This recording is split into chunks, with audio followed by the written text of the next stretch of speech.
여러분 안녕하십니까? 새누리TV의 강요엘입니다. 이번 시간에는 에덴 동산에 대해서 두 번째 시간을 갖겠습니다. 창세기 2장 10절부터 14절 본문으로 해서 첫째 강은 비손, 둘째 강은 기혼, 셋째 강의 이름은 히데갈이라 동편으로 흐르며 넷째 강은 유브라데더라, 이렇게 기록되어 있습니다. 전주에 첫 번째 강과 두 번째 강에 대해서 말씀을 드렸고, 오늘은 세 번째 강인 히데갈에 대해서 말씀드리도록 하겠습니다. 히데갈은 성령의 열매를 상징하는 강입니다. 그러면 강의 어원부터 말씀을 드리도록 하겠습니다.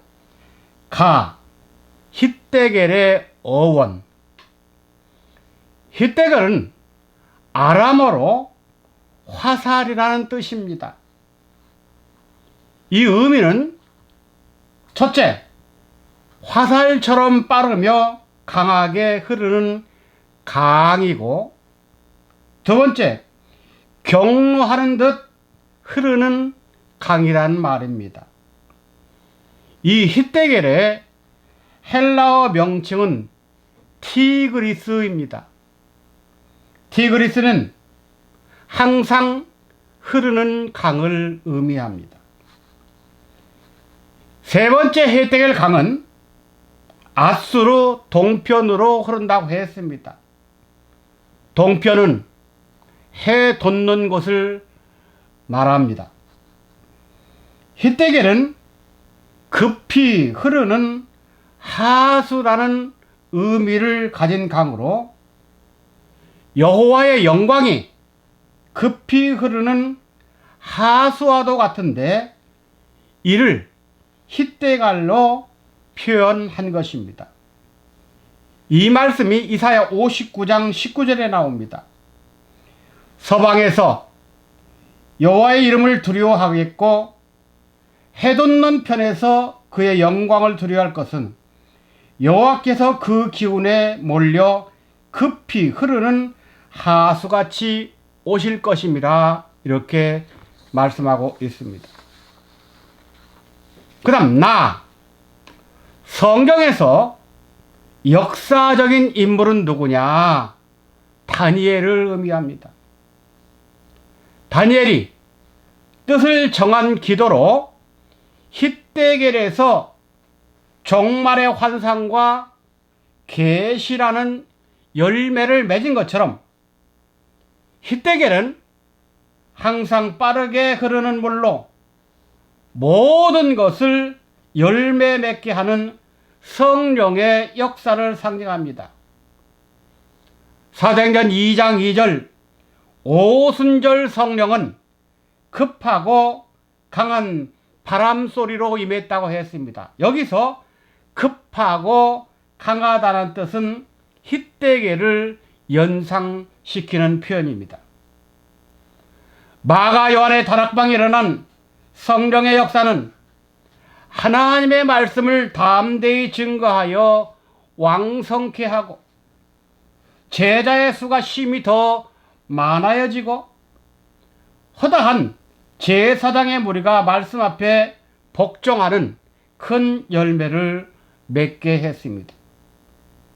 이것은 마치 히데갈 강이 흐르는 곳마다 성령의 9가지 열매를 맺게 하는 역사를 보여주고 있습니다. 영적 의미로는 가을을 상징합니다. 마태 21장 43절에 보면 그 나라는 신앙의 열매를 맺어야 들어갈 수 있다고 했습니다.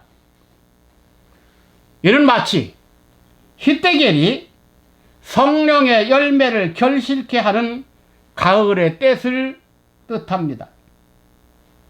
히데갈은 모든 것이 결실로 열매를 맺어야 하는 계절인 가을이며 늘 생명수를 제공하는 성령의 강을 뜻합니다.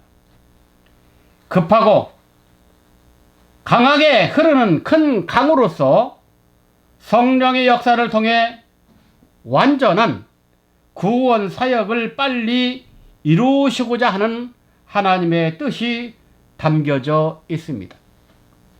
또한 하늘 양식을 통해 종말에 승리할 성도의 모습을 힛대계를 통하여 보여주고 있습니다.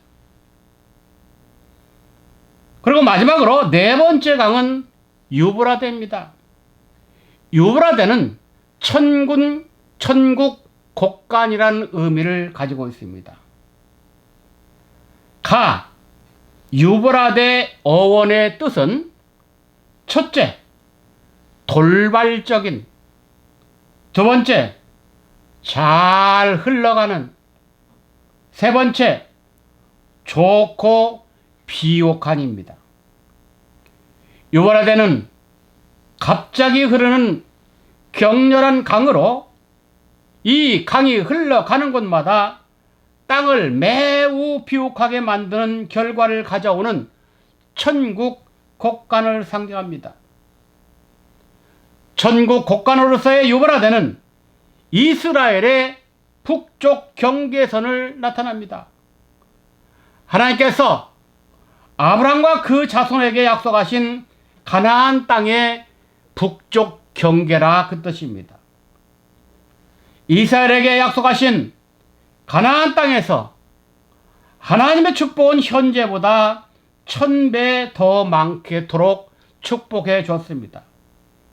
이 뜻은 하나님께서 이스라엘 백성이 거하는 땅을 비옥하고 풍성한 천국 곡간으로 축복해 주시겠다는 의미입니다.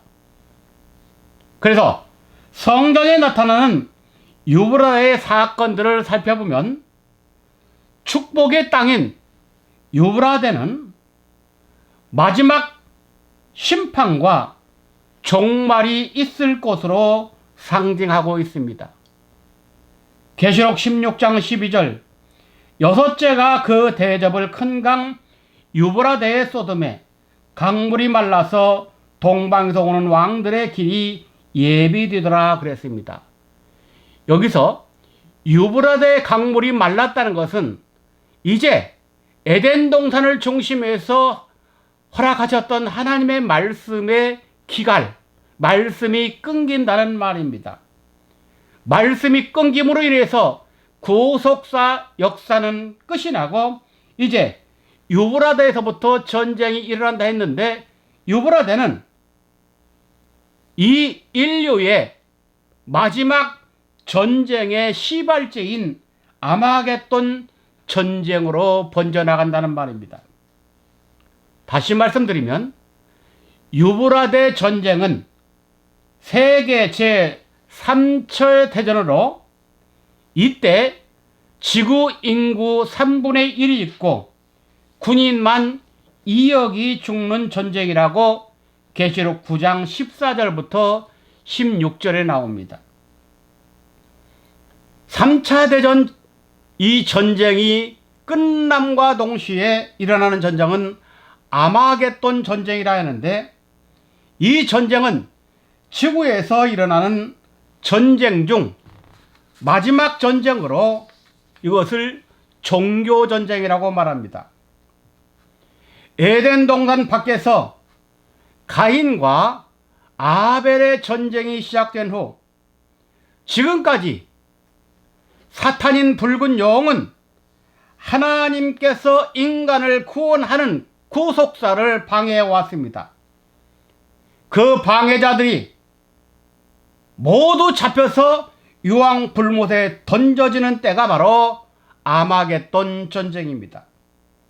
이 전쟁으로 지구의 모든 역사는 마무리됩니다. 그래서 하나님께서는 예레미야 선지자에게 성경을 다 읽은 후 유브라데 하수에 던지게 하심으로 세상 바벨론의 역사와 하나님의 구속 역사가 마무리된다는 의미를 가집니다. 예레미야 51장 63절 너는 이 책 읽기를 다한 후에 책에 돌을 메어 유브라데 하수에 던지며 그랬습니다. 그래서 유브라데는 마지막 심판의 장소이기도 한 것입니다. 유브라데의 영적 의미는 겨울을 상징합니다. 마지막 심판이 진행될 유브라데는 계절적으로 겨울을 상징합니다. 겨울은 창세로부터 없었던 큰 환란인 마지막 심판을 의미합니다.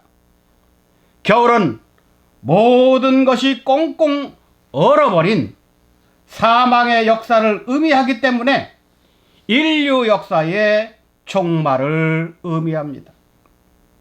그래서 예수님도 마태 24장 20절과 21절에 너희의 도망하는 일이 겨울에나 안식일에 되지 않도록 기도하라. 이는 그때에 큰 환란이 있겠습니다. 창세로부터 지금까지 이런 환란이 없었고 후에도 없으리라 했습니다. 우리의 신앙이 잘못된 겨울, 우리의 신앙이 율법적인 안식일을 지킬 때 되지 않도록 하라. 이건 창세부터 지금까지 없던 환란이며 또 마지막 환란이라고 했습니다. 다 역사적 인물을 통한 경우는 예레미야 선지자를 말합니다. 유브라데를 상징한 역사의 끝인 겨울에 대해 예레미야 선지자에게 하나님은 허리띠를 푸는 장소로 예언하셨습니다. 예레미야 13장 1절부터 9절 말씀입니다. 허리띠를 풀었다는 것은 하루의 일과를 끝마치고 잠잘 때 허리띠를 풀듯이 허리띠를 풀어 유브라데에 감추는 것으로서 이것은 종말의 때를 계시해주고 있습니다. 또 유브라데는 하나님이 첫 번째로 택하신 첫사람 아담을 사단이 타락시킨 장소이기도 합니다. 그래서 하나님께서는 생명을 잃어버린 그 장소에서 마지막 심판을 통해 생명을 회복시키는 구원 역사를 계획하시고 성취하시며 적용하신다는 말입니다.